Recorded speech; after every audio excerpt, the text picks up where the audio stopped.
Buen día, República Oriental del Uruguay. Espero te encuentres bien. Espero te encuentres bien. No sé cómo estarás después del debate. Bueno, hay un encendido enorme de las redes encendidas, opiniones de todo tipo. También en mi programa, oyentes, colaboradores.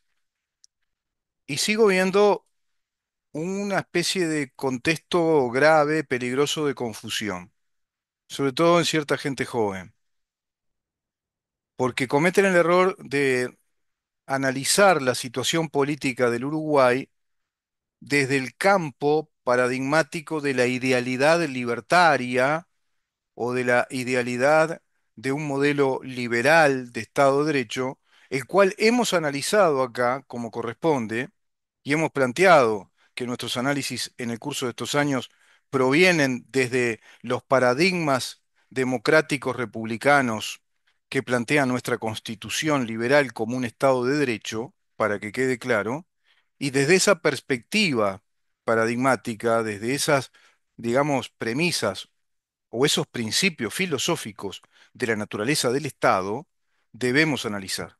Los seres humanos analizamos desde premisas, desde principios que asumimos, desde un contexto de realidad, pero a su vez desde, digamos que un convencimiento personal y desde el entendimiento personal sobre la base de determinada filosofía. Eso es desarrollar pensamiento. Desarrollar filosofías, desarrollar pensamiento propio, y un pensamiento interpretativo de la realidad, además de un pensamiento de análisis. Y en ese sentido corresponde que el pensamiento interpretativo y de análisis electoral esté ajustado a los datos de la realidad del Uruguay y no a la idealidad de las premisas de un Estado liberal, mínimo, eficiente, o de los principios, digamos, libertarios que son los principios del anarquismo capitalista. Está fuera de la realidad. No está formando parte de la realidad. No sabemos si alguna vez habrá un mundo así. Siquiera podemos arrimarnos en nuestro país a un proyecto de recuperación del Estado de Derecho y un Estado de Derecho liberal, republicano, democrático, ajustado a todas las premisas constitucionales, que esperemos podamos lograrlo, pero va a llevar tiempo. Lo cierto es que en ese contexto hay grandes sectores del Estado, hay confines del Estado que siguen siendo fuertemente, digamos, confines republicanos, democráticos de nuestro Estado constitucional de derecho, como lo es el modelo macroeconómico y económico del país, porque obedece al régimen jurídico del derecho de propiedad privada, artículo 7 de la Constitución, porque obedece al régimen jurídico de la seguridad jurídica de la propiedad privada, como un derecho inviolable, consagratorio y fundamental para nuestra nación, de acuerdo al elenco de los 6 derechos que enuncia el artículo 7, sumándosele el derecho de protección, el derecho de garantía, las garantías, es decir, la seguridad jurídica de esos 6 derechos: el derecho a la vida, al honor, la libertad, la seguridad, la, el trabajo y la propiedad. Y evidentemente todo eso hace a un régimen jurídico nacional, de acuerdo a una ley de interés nacional y a un grupo de leyes, un conjunto de leyes, entre las cuales está el propio Código de Comercio, la ley de títulos valores, las leyes también de orden financiero, las leyes de la seguridad social y la ley de interés nacional 16.774, que es la ley de protección a las inversiones. Todo eso hace al régimen jurídico constitucional de nuestro Estado de Derecho que este gobierno llevó, digamos, en una conducción impecable, desarrollando inversión, desarrollando crecimiento del Producto Bruto Interno, minimizando los efectos inflacionarios de la receta económica de los 15 años de Frente Amplio y también congelando el crecimiento porcentual de la deuda neta externa a través de aquel crecimiento, congeló ese crecimiento que se desarrolló exponencialmente en los gobiernos del Frente Amplio. Se desarrolló de modo, pero muy exponencial, abusando de un régimen de préstamos que el Frente Amplio pedía a través de Astori a los organismos financieros de crédito, no al Fondo Monetario Internacional. Y los organismos financieros de crédito, es decir, los bancos, te dan préstamo, el trámite es más rápido, es más veloz, pero los intereses son más altos también. Claro que tienen que estar destinados a determinadas actividades. Cuando el gobierno del Frente Amplio viene al país, se instala la madre de todas las reformas. Así le llamó Danilo Astori a la mega reforma tributaria, que fue el primer impacto legislativo que el Frente Amplio le impone a la República Oriental del Uruguay, introduciendo un modelo altamente fiscal, introduciendo un modelo que va a incrementar exponencialmente también la presión fiscal del Estado sobre la actividad privada y la actividad de los particulares, de cada uno de nosotros. Se calcula, según los datos de análisis que están en el Ministerio de Economía y Finanzas, en el INE, en consultoras internacionales, en consultoras de medición de datos macroeconómicos como datos macro, por eso macroeconomía, en Economipedia podés encontrar también en sus páginas dedicadas, si consultás en su inteligencia artificial, las páginas dedicadas a la macroeconomía uruguaya, por ejemplo, en Bloomberg, en ámbito financiero, en los informes económicos que brinda Infobae, encontrás que Uruguay asumió una presión fiscal del 42%. Es el país que está el- inmediatamente por debajo de Cuba, que es el que tiene más presión fiscal. Se le agrega Venezuela. Está Cuba, Venezuela y después viene Uruguay con ese modelo frente amplista de Danilo Stori, generando una carga impositiva, una presión impositiva tributaria muy grande a la actividad industrial, a la actividad de las inversiones y a la actividad comercial, como también a la actividad laboral. Crean un impuesto inusitado, que es el impuesto de la renta a las personas físicas, utilizando un neologismo que en verdad es un agravio a la inteligencia de todos nosotros y es un agravio para con la condición de los trabajadores, porque se impone un impuesto bajo la conceptuación de renta y se impone un impuesto bajo la conceptuación de renta al salario del trabajador. El salario del trabajador no obedece al concepto de rentabilidad, porque el trabajador no obtiene ganancias, utilidades, sino que lo que obtiene es la compensación monetaria por el tiempo, el esfuerzo y la energía invertida en esa actividad laboral que está bajo contrato de trabajo con un salario de acuerdo a un escalafón laboral. Pero introducen un impuesto inconstitucional, agraviante para con toda la seguridad social del país, con el régimen de la seguridad social, y agraviante para con nuestros jubilados, Mujica, para con nuestros jubilados, de los que vos salís altisonantemente y enojado a defender. Se ve que mejoraste bastante la enfermedad, que es el impuesto a las jubilaciones, el IAS. El Frente Amplio construyó un elenco de 44 impuestos directos y otra cantidad de impuestos indirectos generando esa presión fiscal. Pero además de ello, desarrolló un universo de regulaciones administrativas para las empresas agroproductoras, para los productores agropecuarios, que también son impuestos y son impuestos encubiertos.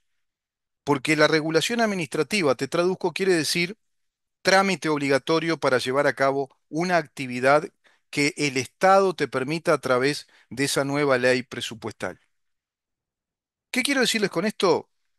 Que el Frente Amplio, como toda fuerza populista de raíz marxista, es una fuerza que plantea una estrategia de populismo revolucionario encubierto, con un modelo claramente socialista, comunista, alineado a las premisas del Foro de San Pablo, viene con muchísima fuerza a instalarse a nuestro estado, si es que así se va a dar, esperemos que no.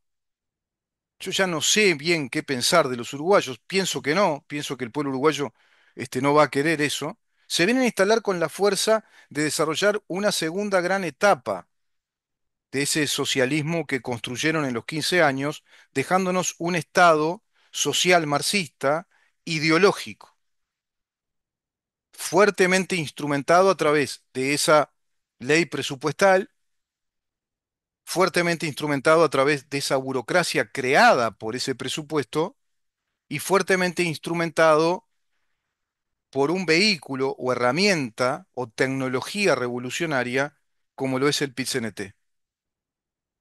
Supieron los marxistas desde la década del 60 que la mejor tecnología revolucionaria marxista, que era de alta capacidad de penetración social y de encontrar contextos de convencimiento y legitimación social, eran los sindicatos y las organizaciones sociales. Eso trabajó el Partido Comunista a partir ya de la década del 60 con la creación de la Central Nacional de Trabajadores, interrumpida por la dictadura, pero de vuelta por la dictadura en el año 1984, cuando permitieron la creación de aquel plenario intersindical de trabajadores que se va a fusionar como PIT-CNT a la salida democrática con el gobierno de Sanguinetti, quien les va a propiciar un gran campo de orégano para el crecimiento político exponencial que ha tenido el Partido Comunista del Uruguay a través del PCNT con el sistema del sindicalismo único y el sistema de las negociaciones colectivas con los consejos de salarios.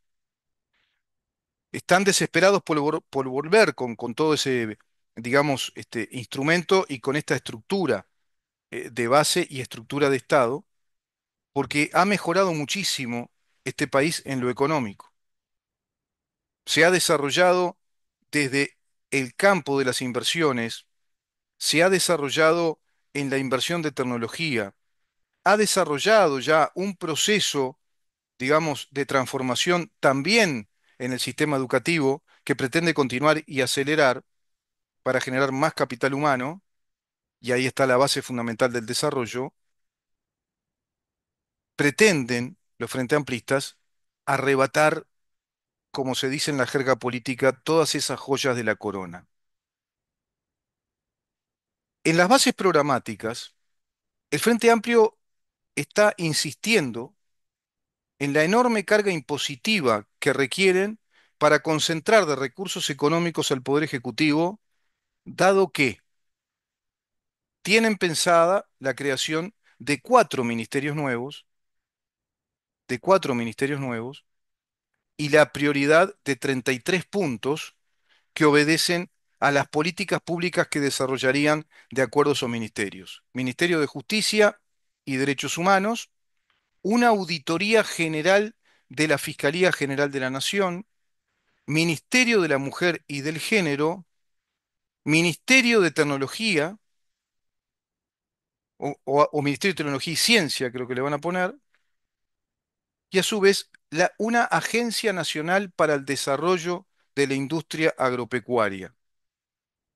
Es decir, tres ministerios declarados y dos instituciones que son prácticamente de una dimensión ministerial. Cinco.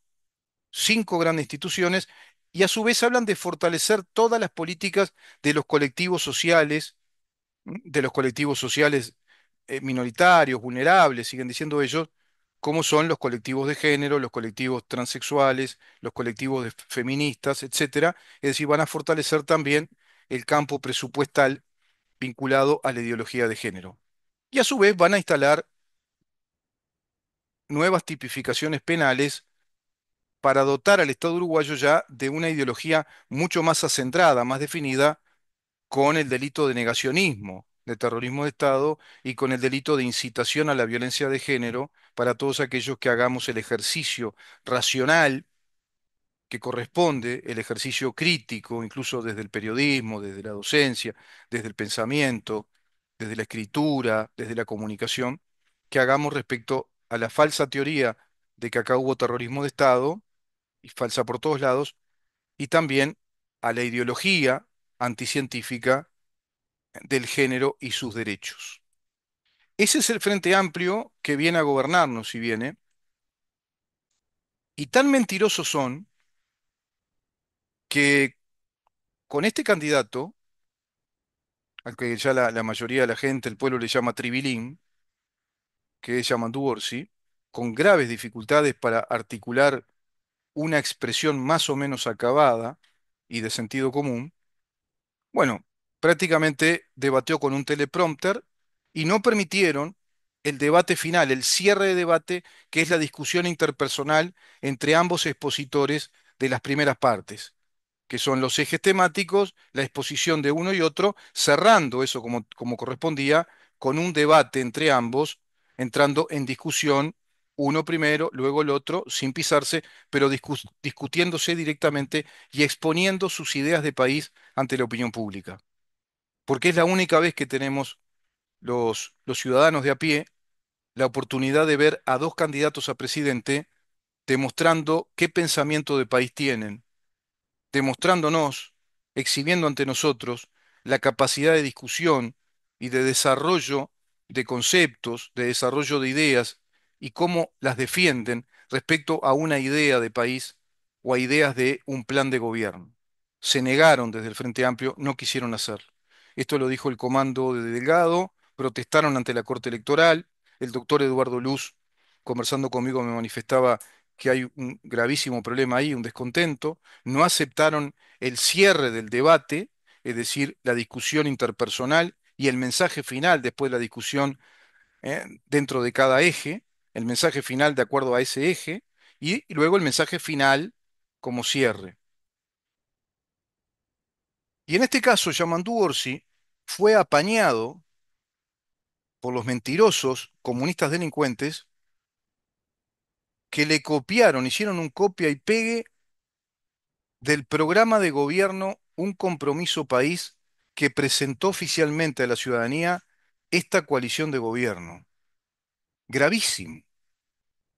Yo lo consulté al doctor Luz si tienen pensado hacer alguna medida, algún reclamo, si hay un recurso, por ejemplo, si hay un recurso de apelación ante esta, este plagio, un plagio electoral, porque Yamandu Orsi, cuando trató el tema inversiones, macroeconomía y trabajo, el tema educación y el tema seguridad pública, habló desde el programa de gobierno de la coalición de gobierno, de un compromiso país.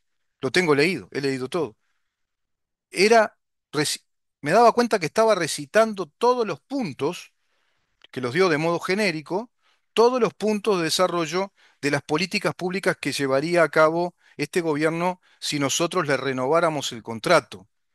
Porque a su vez, todo lo que él dijo es absolutamente coincidente con lo que ya viene desarrollando este gobierno en materia de seguridad pública, la legítima defensa ampliada de la policía, el sistema de las comisarías móviles, el PADO, por ejemplo, la profesionalización de la policía en cuanto a capacitación, entrenamiento, mejoramiento logístico, en materia de defensa territorial, la defensa aérea, la defensa marítima, la defensa de fronteras, todo lo que ya está haciendo el gobierno. Habló de la ley de derribo prácticamente, de cuidar el espacio aéreo y de cuidar fundamentalmente el espacio aéreo y las fronteras para cerrarle el espacio y las fronteras al narcotráfico y una lucha directa y frontal contra el narcotráfico. Todo lo que tiene un compromiso país y lo que ya está desarrollando este gobierno cuando el propio Orsi, días antes, había dicho que él no estaba de acuerdo con la ley del derribo. Después dijo que sí. En el debate leyó el programa de gobierno de Un Compromiso País. Es un plagio, es una estafa a todos nosotros.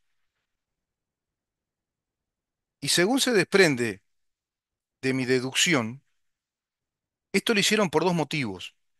Primero, que el Frente Amplio, con su programa de gobierno llamado Bases Programáticas, ha generado mucho temor en los inversores internacionales, en las consultoras de riesgo, en el mundo empresarial en el exterior, y el mundo empresarial, las consultoras de riesgo, los analistas de mercado, estaban presentes ayer ante esta, ¿cómo llamarlo? Debate, ante esta conferencia o relato de programas de gobierno que dio uno y otro, muy particularmente atentos a las políticas económicas que desarrollaría un gobierno y otro, porque Uruguay todavía está tambaleante en cuanto al rango inversor y a la seguridad jurídica que presenta, dadas las señales del Frente Amplio respecto al sistema de capitalización de ahorros y al sistema de protección de inversiones, porque sigue hablando el Frente Amplio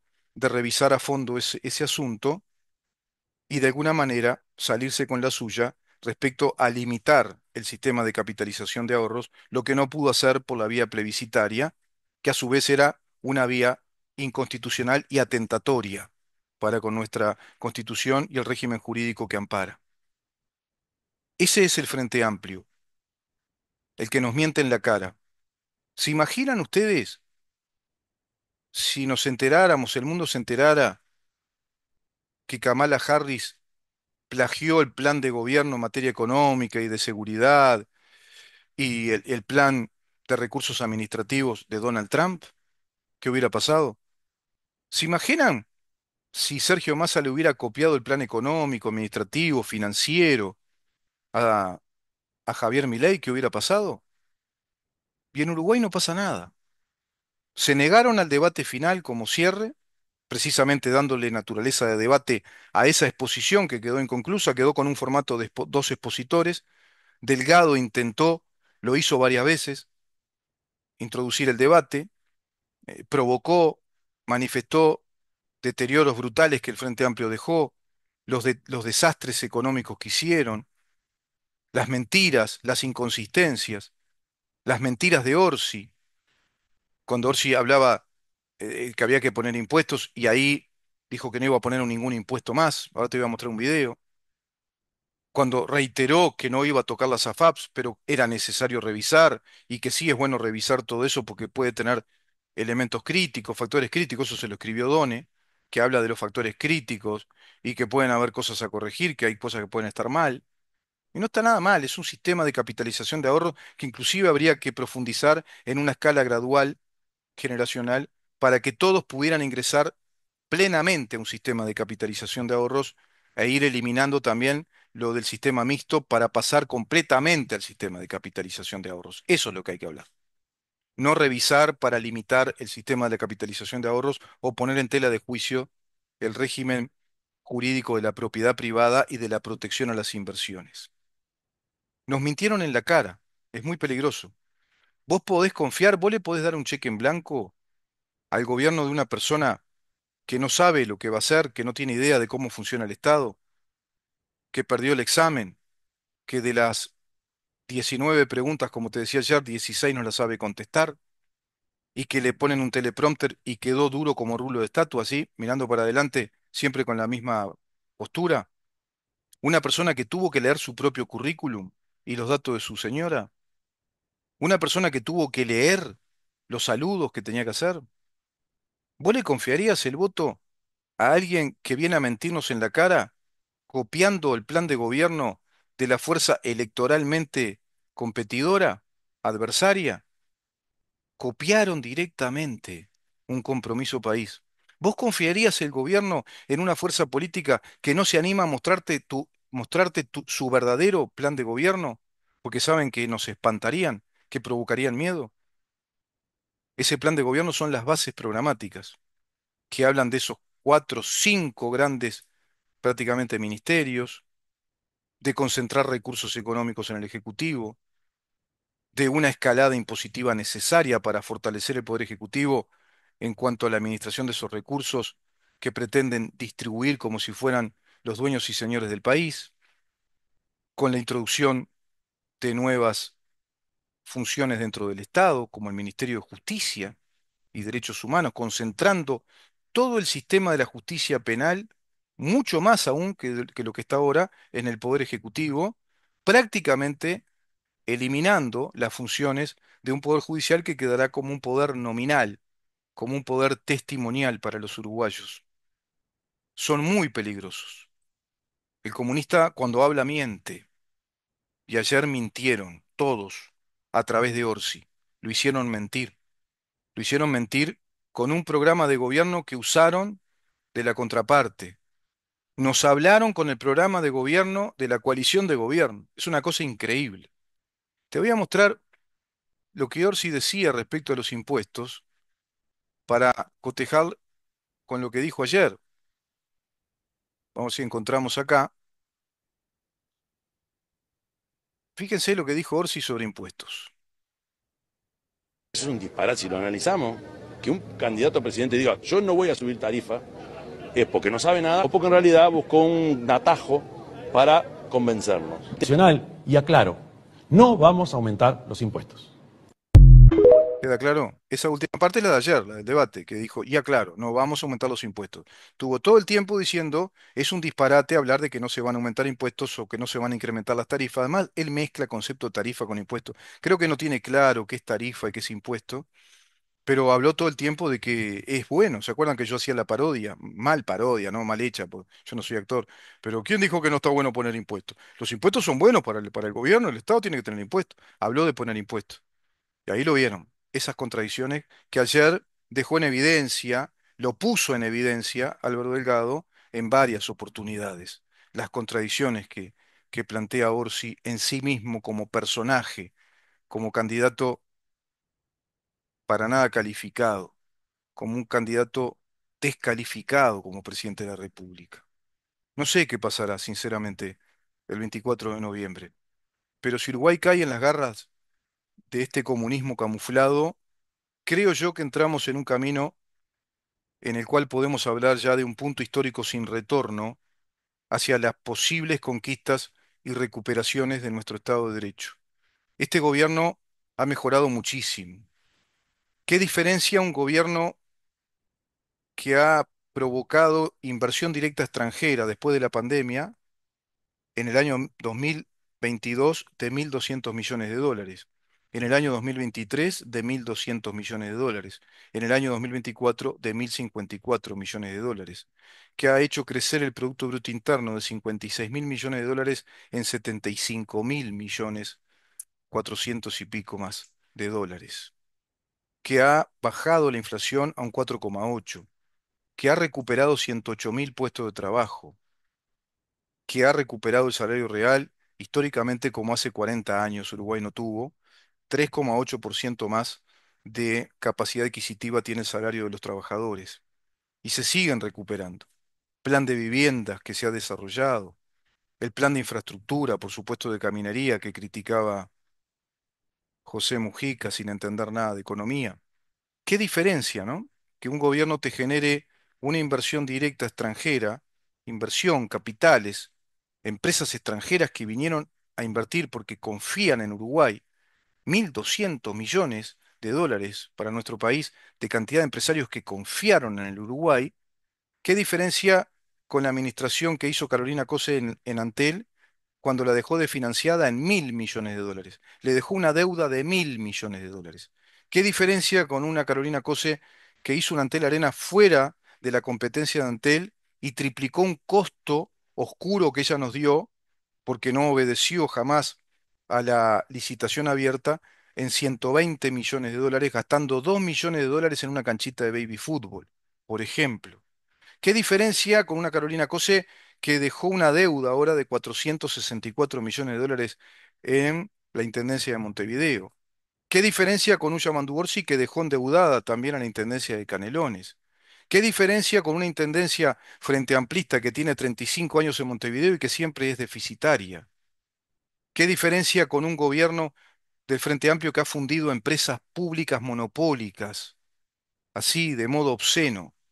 Un mundo de empresas. Y está el tema Pluna, que no me da el tiempo hoy para tratarlo, pero lo vamos a tratar mañana a través de un informe que hace el doctor Aguirre respecto a una sentencia internacional que nos condena como país, pero nos condena violentamente como un país que viola precisamente el régimen de la protección a las inversiones, que ha violado la seguridad jurídica en el tema Pluna, porque Pluna es Uruguay con un socio fantasmal que se fue sin el correcto proceso concursal concordatorio, de concordato y luego de liquidación para saber si efectivamente estaba en situación de quiebra. Se fugó, no se sabe qué pasó con Campiani, eh, quién sabe con cuánta guita se fue, quedó Uruguay como socio solidario y un remate que lo inventó José Mujica, un remate que fue falso. Todo eso aparece en esa sentencia y ahora tenemos que pagar un mundo de plata a través de una sentencia condenatoria que corre en desfavor de Uruguay. Nos viene otro chorizo de guita que nos dejó el gobierno de José Mujica, el que se queja porque dice que este gobierno tuvo 40 meses sin aumentarle el salario a los trabajadores. Mentiroso total. Quien más nos robó se da todavía el lujo de hacerse el enojado y decir que tiene mucha memoria. Vamos a seguir mañana con este tema, pero es realmente impresionante. Vamos a ver si podemos hablar con el doctor Eduardo Luz pronto el día mañana, miércoles o jueves, estamos viendo con él, para tratar el tema este del fraude electoral, porque Yamandú Orsi nos habló con el programa de gobierno de la coalición de gobierno, taparon el plan de gobierno del Frente Amplio, y les aclaro, cuando un gobierno comienza a gobernar, cuando entra al país, lo primero que hace es formular, proponer una ley presupuestal. Y en esa ley presupuestal, que es iniciativa privativa del Poder Ejecutivo y que debe resolverse en un trámite de días determinado, con un proceso muy definido, y debe resolverse sí o sí, es ahí donde incorporan nuevos presupuestos, porque es ahí la única oportunidad que tiene un gobierno de introducir nuevas instituciones, nuevos ministerios, nuevas divisiones, nuevas direcciones, nueva institucionalidad. Es a partir de esa ley presupuestal. Entonces, ya va a ser enseguida el incremento impositivo, el encarecimiento de la vida, enseguida con el comunismo empieza todo el problema económico. Te repito, con la ley presupuestal es cuando se pueden crear nuevos ministerios, nuevos institutos. Es a partir de ahí que crean un nuevo presupuesto. Por eso es ley presupuestal. Luego se trata de rendiciones de cuentas, donde se hacen ajustes, reacomodos de ese presupuesto ya armado. Pero en las rendiciones de cuentas no se pueden crear nuevos institutos. Eso está planteado claramente en la Constitución y así funciona el régimen presupuestal del país. Por lo tanto, si el Frente Amplio fuera gobierno, nos meterían enseguida esos 4 o 5 ministerios y la escala impositiva que desarrollarían para financiarlos, porque el Estado no produce plata. El Estado no es una empresa, no es una fábrica. El Estado gasta. El Estado nos dice que nos va a brindar servicios de políticas públicas. ¿Vos querés ese gobierno? Te pregunto sinceramente, ¿le darías un cheque en blanco a estos delincuentes que tanto nos robaron? Y tengo tantos ejemplos para seguir dándote que no me da el tiempo. Vamos a una pausa y continuamos.